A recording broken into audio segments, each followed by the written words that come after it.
As you may or may not know, the Mora Vasaloppet was first skied back in 1973, but its roots go all the way back to Sweden, where a cross-country ski race called the Vasaloppet first occurred in 1922 and remains to this day the oldest ski race in the world.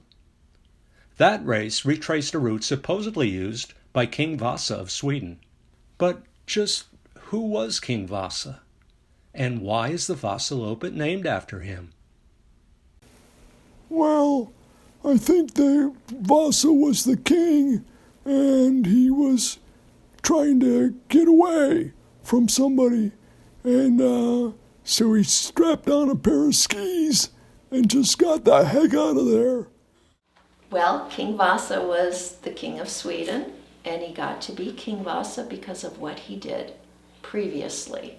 And that was, he was a nobleman, and during the Danish invasion and rule, he was captured and he was placed in prison.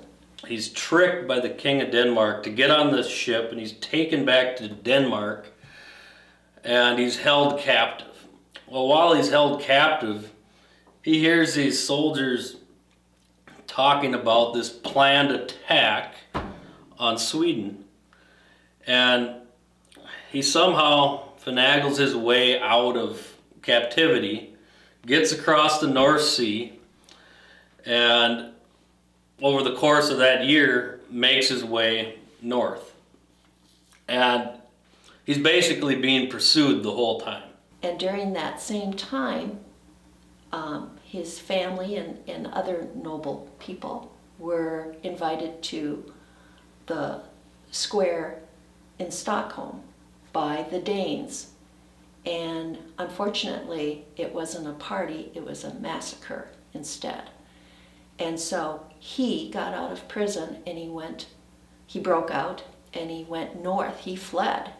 And he wanted to talk about what happened in Stockholm and to get the people riled up behind him to go and fight the Danes.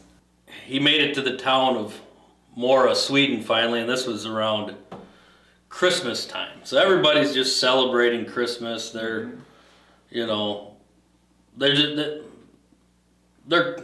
essentially country folk up north, and they don't really want anything to do with this story that this guy brings to them, that the army's coming and they have to gather arms, and they sort of just blow him off. And then he heads up and he's getting out of there, and these people realize that he was telling the truth.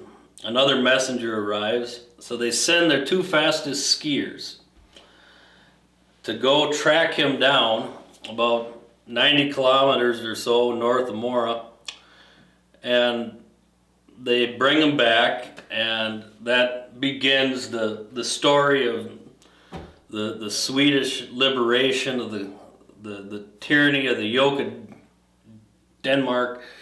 And this was Gustav Eriksson was his name. And so after the war, he was made king, and it was Gustav Vasa. And it's a real romanticized story. You don't know how much of it's true, how much, these people, made themselves look good. But it's a very fascinating, and when I first heard this story, I thought, it sounds like, George Washington and the American Revolution. It's this story of, fighting this oppression and gaining your liberties, your right to self-government back. And that was memorialized in the story of the Vasaloppet when they decided on the 400th anniversary to start the ski race in Sweden. Although these skiers are probably not thinking about it, their run on this Sunday constitutes a reenactment of the legend of Swedish King Vasa, whose flight in the year 1520 established the tradition of the famous Vasaloppet ski race. In that year, the young Swedish nobleman having failed to arouse his countrymen to rise up and throw off the Danish oppression, fled Mora, Sweden, to the Norwegian border. However, his countrymen had a change of heart and sent a group of skiers to find Vasa and bring him back. This was accomplished, and the fight for Swedish liberation was successful. The Swedish race from Sälen to Mora each year commemorates this event, and now from Warman to Mora, on the third Sunday in February each year, this tradition is being continued in America. If you go to Sweden, you can see King Vasa's crown, and his sword, and even his tomb. It's got a cute little angel holding his skull. But it is the Vasaloppet, the race named in his honor, first in Sweden, and then back here in Mora, Minnesota, for which he will always be remembered.